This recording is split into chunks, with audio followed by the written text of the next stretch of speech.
Hello, welcome, good evening student. तो आज के इस वीडियो में हम आपका स्वागत करते हैं इस स्टडी नॉलेज चैनल पे। ठीक है, my self Rajan from Varanasi. तो आज के इस वीडियो में हम आपको कक्षा 12 जो कि एनसीईआरटी पैटर्न पे है, विषय है भौतिक विज्ञान का। कौन सा विषय है? भौतिक विज्ञान। तो ये इंपॉर्टेंट क्वेश्चन का भाग नंबर 32 है। इसके पहले हमने 31 पार्ट के वीडियो अपलोड कर दिया है।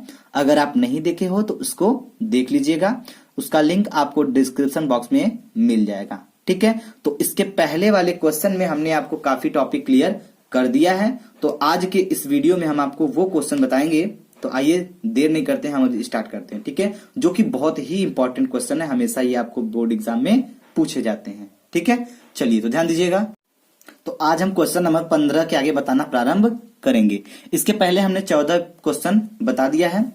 तो ये जो क्वेश्चन चल रहे हैं ये लॉन्ग टाइप के क्वेश्चन है आपके, ये तो आपको पहले ही पता होना चाहिए। तो क्वेश्चन 15 में पूछा क्या जा रहा है? प्रिज्म के पदार्थ के अपवर्तनांक का सूत्र अल्पतम विचलन कोण तथा पदुकोण के पदों में निगमित कीजिए। तो ये क्वेश्चंस हम आपको लगभग 5 से 6 बार हल करवा चुके होंगे इस टाइप के। अगर आपको पता है तो ठीक है, बट जो बच्चे नहीं थे, जिनको नहीं पता है, हम इसको फिर से हल करके दिखा देते हैं। ठीक है, ये क्वेश्चन पूछने के चांस बनते रहते हैं, तो आप इसको प्लीज अच्छे से समझ लीजिए। चलिए तो हम स्टार्ट करते हैं। तो ध्यान दीजिए, यहां से हम निकालेंगे प्रिज्म का अपवर्तनांक। तो कैसे निकालेंगे ये समझिएगा। ठीक है, तो ये देखिए हमने ले लिया है प्रिज्म। प्रिज्म दिखाई दे रहा है आपको, ये प्रिज्म है। ठीक है, और ये जो प्रकाश की किरणें यहां से आ रही हैं, ठीक है, ये क्या है? आपतित किरणें हैं। तो इसको हम आई से दिखा दिए हैं। ठीक है, और ये कौन सी किरणें हैं? परावर्तित। प्रिज्म से जब ये जाती हैं, गुजरती हैं, तो क्या हो जाती हैं? अपवर्तित हो जाती हैं। ठीक है, तो अपवर्तन के पश्चात ये अपने मार्ग से विचलित हो जाती हैं। फिर इधर से आते समय फिर यहां से टच होता है, फिर यहां विचलित हो जाती है। तो ये कुछ इस प्रकार चलती हैं प्रकाश की किरणें। समझ में आई बात? अगर ये आई है, ये आपतित किरण है, तो ये कौन सा हो जाएगा? क्या हो जाएगा? आर, परावर्तित किरण। ठीक है, परावर्तित किरण ये हो जाएगा। अगर हम बात करें कुछ आपके इस कोण को लेके, तो ये कोण क्या हो जाएगा? ठीक है, ये पूरा कोण क्या है आपका? ये पूरा कोण आपका क्या है? आर है। तो अगर केवल हम इस कोण की बात करें, ये जो कोण है, तो ये क्या हो जाएगा? ये हो जाएगा आई माइनस आर, और ये भी हो जाएगा आई माइनस आर, ये कोण, और ये कोण हो जाएगा आपका आर। ठीक है, समझिएगा बात को कैसे हम आपको समझाते हैं। और ये यल है, और ये डेल्टा एम है, विचलन कोण जिसे हमको निकालना है। ठीक है, और ये ए बी सी एक त्रिभुज है जिसको हमने प्रिज्म मान के रखा हुआ है। ठीक है, चलिए तो हम ज्यादा देर नहीं करते हैं, स्टार्ट करते हैं। समझिएगा। तो पहले हम चतुर्भुज में देखेंगे। कौन से चतुर्भुज में देखेंगे? चतुर्भुज ए एम ओ एन में। तो यहां पे एक बिंदु हम यम मान लेते हैं। आई बात समझ में? ये यम हो गया। किस में देखेंगे? चतुर्भुज। चलिए शुरू करते हैं। श्री गणेश करते हैं इनका हम। चतुर्भुज, चतुर्भुज। ठीक है, चतुर्भुज ए एम ओ एन में। चतुर्भुज दिख रहा है आपको जो हम बात कर रहे हैं? ए एम ओ एन। ए यहां पे है, एम कहां पे है? यहां पे है। एन कहां है? A M N O. तो अगर हम इस बिंदु को एन मान लेते हैं, किसको एन मान लेते हैं? इसको मान लेते हैं। ठीक है, A M O N, A M O N, इस चतुर्भुज की बात कर रहे हैं हम। दिखाई दे रहा है आपको? तो इस चतुर्भुज की बात करें हम थोड़ा सा, तो चतुर्भुज जो होते हैं उनके चारों कोणों का योग कितना होता है? 360 अंश होता है। ये तो पता है ना? चलिए, तो ये बेसिकली चीज आपको पता होना चाहिए। तो कोण ए कहां पे है? ये वाली बात करते हैं, तो लिखते हैं कोण ए। ठीक है, प्लस अब कोण ए एम ओ, हमको ये वाला कोण दिखाना है, जो एम है तो ये वाला दिखाना है। तो इस कोण को हम क्या दिखाएंगे? समझ आ रही बात? इस कोण को हम क्या दिखाएंगे ये समझिएगा ध्यान से। तो इस कोण को हम कुछ इस प्रकार दिखाएंगे, ए एम ओ। जब ए एम ओ लिखेंगे तो हम समझिए कि ये वाला कोण दिखा रहे हैं। क्यों? क्योंकि एम को हमने बीच में रखा है। तो ए एम ओ ये वाले कोण दिखाएंगे तो लिखेंगे कि ए कोण ए, ठीक है, एम ओ, ये वाला कोण हो गया। ठीक है, समझ में आई बात।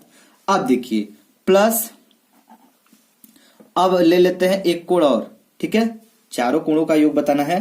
तो कोण ओ, ये दिख रहा है कोण ओ, तो लिख लेते हैं कोण ओ प्लस एक कोण, दो कोण, तीन कोण हो गया, एक कोण और बाकी है। कौन सा कोण बाकी है? वो कोण होगा आपका A N O, A N O. आई बात समझ में? तो क्या हो जाएगा ए एन ओ। तो ए एन ओ, इसकी बात करें तो ये कोण हम मान रहे हैं, ठीक है, जो ये कोण है। तो इस कोण का मान क्या होगा अभी हम आपको क्लियर करेंगे, ध्यान दीजिएगा। तो लिख लेते हैं कोण ए एन ओ, ठीक है। ये दो समकोण त्रिभुज हैं, ये और ये किस प्रकार है आइए देखते हैं आगे। तो इन कोणों का योग कितना होगा 360। चतुर्भुज है, ठीक है, क्योंकि चारों भुजाओं का कोण जो होता है उनके कोणों का योग कितना होता है 360 अंश होता है। अब समझिएगा ध्यान से, तो कितना होता है 360 अंश होता है, ठीक है। अब हम देखते हैं कोण ए क्या है। कोण ए कुछ नहीं दिया है, तो कोण ए को लिख देते हैं कोण ए प्लस कोण ए एम ओ। ए एम ओ के बारे में थोड़ा चर्चा कर लेते हैं, फिगर में आइए। तो ए एम ओ, तो इस कोण को देखिए, तो ये समकोण त्रिभुज है, तो ये क्या हो जाएगा, ये 90 अंश हो जाएगा। क्यों? क्योंकि ये लंब है, ठीक है, ये जो समकोण त्रिभुज है इस पे ये क्या है, ये इस पे लंब है, तो ये 90 अंश का हो जाएगा, ठीक है। तो ध्यान दीजिएगा, तो ये हो जाएगा कोण 90 अंश का। आई बात समझ में? चलिए आगे देखिए, प्लस कोण ओ की बात कर लेते हैं, कोण ओ को कोण ओ ही लिखेंगे, प्लस अब बात करते हैं कोण ए एन ओ। किस कोण की? A N O.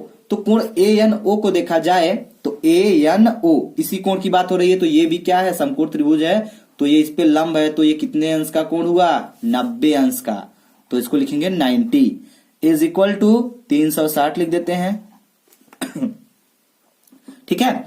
अब ध्यान दीजिएगा, ये हो जाएगा कोण ए प्लस 90 है, तो 90 और 90 कितना हुआ 180, तो ये हो जाएगा कोण ओ प्लस 180 हो जाएगा। समझ में आई बात? 180 इज इक्वल टू, अब हो जाएगा 360। इतना समझ में आया? अब क्या करेंगे हम, कोण ए प्लस कोण O is equal to 360 minus 180। अब इसमें से इसको घटा देंगे तो हमारा आएगा कोण ए प्लस कोण ओ इज इक्वल टू 180 अंश आएगा। आएगा कि नहीं? जब ये 180 अंश आ जाएगा तो ये जो समीकरण आया है इसको हम मान लेंगे समीकरण नंबर फर्स्ट। इतना समझ में आया आपको? अब चलिए ध्यान दीजिएगा, अब हम देखेंगे त्रिभुज, ठीक है, एम ओ एन में, त्रिभुज यम ओ एन। चलिए जरा त्रिभुज में चलते हैं, त्रिभुज यम ओ एन देखेंगे तो फिगर में आएंगे, यम यहां है, ओ यहां है, एन यहां है, तो यम ओ एन, इस त्रिभुज की बात कर रहे हैं हम। किस त्रिभुज की? इस त्रिभुज की, नीचे वाले का।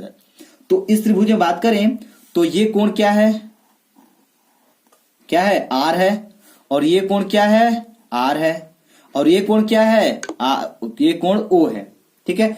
तो ये तीनों त्रिभुज के तीनों कोणों का योग कितना होता है, 180 अंश होता है, बिल्कुल होता है। तो लिखेंगे एक कोण का मान क्या दिया है, आर दिया है, ठीक है। तो ये हो जाएगा आर प्लस दूसरे कोण का भी मान आर है, तो आर प्लस तीसरे कोण का मान है कोण ओ, तो क्या हो जाएगा, ये हो जाएगा 180, क्योंकि त्रिभुज के तीनों कोणों का मान 180 अंश होता है।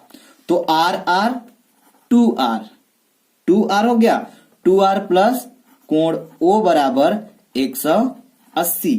ये मान लेते हैं समीकरण नंबर 2। अब ध्यान दीजिएगा, ये दो समीकरण हमको मिल गए हैं, ऊपर एक को दिखाई दे रहा है आपको, नीचे भी एक को दिखाई दे रहा है। तो लिखेंगे यहाँ पे समीकरण 1 व 2 से, समीकरण 1 व 2 से। तो कैसे होगा समीकरण 1 व 2 से? तो इस समीकरण 1 का जो RHS है और समीकरण 2 का जो RHS है बराबर है। जब दोनों RHS बराबर होंगे तो उनके LHS साइड आपस में बराबर होंगे, होंगे कि नहीं? बिल्कुल बिल्कुल होंगे। तो ये लिखेंगे हम कोण ए प्लस कोण ओ, ये समीकरण नंबर 1 से है, बराबर ये समीकरण नंबर 2 में जो है 180 बराबर ये हो जाएगा, तो हो जाएगा 2r प्लस कोण ओ, ये हो गया। कोण ओ से कोण ओ कैंसिल हो जाएगा और बचेगा आपका क्या, कोण ओ, कोण ए को हम ए लिख सकते हैं ए बराबर 2r हो जाएगा, ठीक है, ए बराबर 2r। अगर हम यहां से r की वैल्यू निकालें तो आएगा r बराबर a/2, ये आपका आ जाएगा, ठीक है। अब ध्यान दीजिएगा कैसे होगा, ठीक है, इतना नोट कर लीजिएगा आप लोग। अब आइए एक और चीज समझाते हैं हम आपको, क्या समझाएंगे वो आपको देखेंगे तब समझ में आएगा, ठीक है। चलिए अब एक चीज समझिएगा, त्रिभुज, ठीक है, यम यल यन में बहिष्कोण प्रमेय से, ठीक है, कौन से कोण से, बहिष्कोण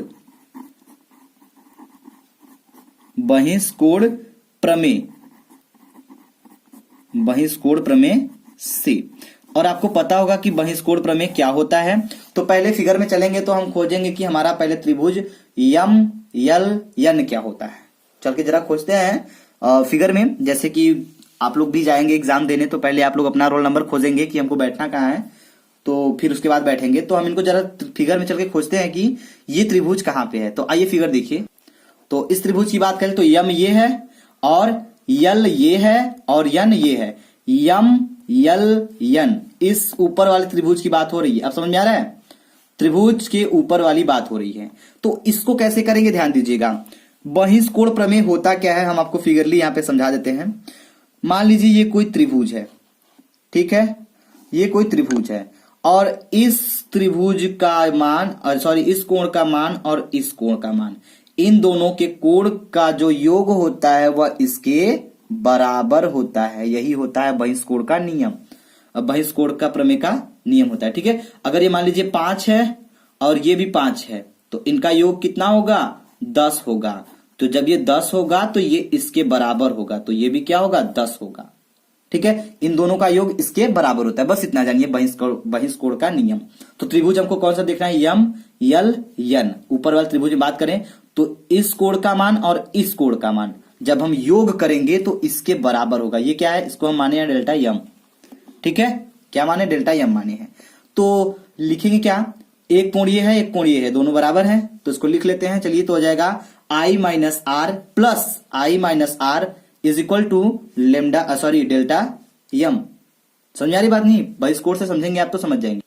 तो यहां पे समझते हैं हम, तो लिखेंगे क्या, I माइनस आर, ठीक है, I माइनस आर, फिर प्लस एक कोण तो ये हो गया और दूसरा कोण जोड़ेंगे तो हो जाएगा I माइनस आर। ये दोनों कोणों का योग हो गया और ये किसके बराबर होगा, बहिष्कोण प्रमेय। तो बहिष्कोण हमने माना था क्या, डेल्टा एम। ये डेल्टा एम हमने माना था। अब ध्यान दीजिएगा, I 2I, ठीक है, I 2I और R 2R माइनस 2R बराबर डेल्टा एम। इतना समझ में आया। अब ध्यान दीजिएगा, अब क्या हो जाएगा, अभी हमने आपको एक चीज समझाया था क्या, ये जो 2I है इसको तो हम 2I से हम लिख देंगे, लेकिन इस 2R को हम क्या लिखेंगे, A लिखेंगे। अब आप जरा आंखें खोल लीजिए कि हम इसको A क्यों लिखेंगे। तो आइए हम आपको दर्शन कराते हैं A कैसे लिखेंगे। तो ध्यान दीजिए, यहाँ पे जो 2R है, 2R बराबर अगर हम A लिख सकते हैं तो ये जो 2R आया है उधर 2R की जगह पे हम A लिख सकते हैं, नहीं बिल्कुल लिख सकते हैं क्योंकि ये इसके बराबर यहाँ पे दिखाया गया है, ठीक है। तो 2R की जगह हम A यहां से लिखे हुए हैं। चलिए अब आगे चलते हैं, ठीक है, समझ में आ गया। अब देखिए, अब ये बराबर हो जाएगा डेल्टा यम के।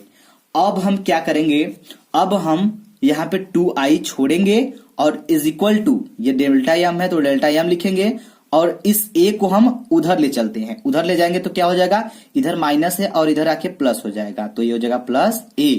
अब हम यहां से I की वैल्यू निकाल लेते हैं। तो I का वैल्यू जब निकालेंगे तो ये आ जाएगा आपका डेल्टा यम प्लस A बाई 2। यहां पे गुणा था, यहां पे भाग हो गया, तो ये आ गया I का मान। समझ में बात आई। तो अब एक चीज और आपको पता है क्या, स्नेल के नियम से। अब स्नेल के नियम से क्या करेंगे, आइए देखते हैं। स्नेल के नियम से, तो स्नेल का नियम क्या होता है ये तो आपको पता होगा। नहीं पता है तो आइए हम आपको बताएंगे जरूर। स्नेल का नियम होता है n बराबर साइन आई बटे साइन आर, ये होता है स्नेल का नियम। तो आई की जगह पे हम ये वाला वैल्यू रखेंगे और आर की जगह हम वो वाला वैल्यू रखेंगे। वो वाला कौन, जो अभी हमने निकाला है, ठीक है, पीछे जो हमारा आया था a बराबर 2r, तो हमने निकाला था क्या, r का मान निकाला था तो a/2 आया था। ये r का वैल्यू आया है, अभी हमने आपको दिखाया था, ठीक है। तो ये r का वैल्यू है, ये i का वैल्यू है, इन्हीं दोनों का मान हम यहाँ पे रखेंगे। तो जब रखेंगे तो हमको क्या मिलेगा, आइए ध्यान दीजिएगा। तो ये हो जाएगा आपका क्या, n बराबर साइन आई, साइन तो लिख दिए। अब i का मान क्या है, ये है, तो इसको लिखेंगे क्या, डेल्टा m प्लस a/2। ये हो गया ऊपर वाला काम। अब नीचे वाला करेंगे तो नीचे वाला हो जाएगा साइन r, r का मान क्या है, r बराबर a/2, तो यहां लिख देंगे a/2, ठीक है। तो ये आ गया अपवर्तनांक इसका। यही सूत्र हमको क्या करना था, निगमन करना था, ठीक है। और हम उम्मीद करते हैं कि आपको ये समझ में अच्छे से आ भी गया होगा। अगर ये समझ में आया तो आप हमें प्लीज कमेंट बॉक्स में कमेंट करके जरूर बताइएगा, ठीक है। चलिए, तो वीडियो देखने के लिए धन्यवाद। Thanks for watching.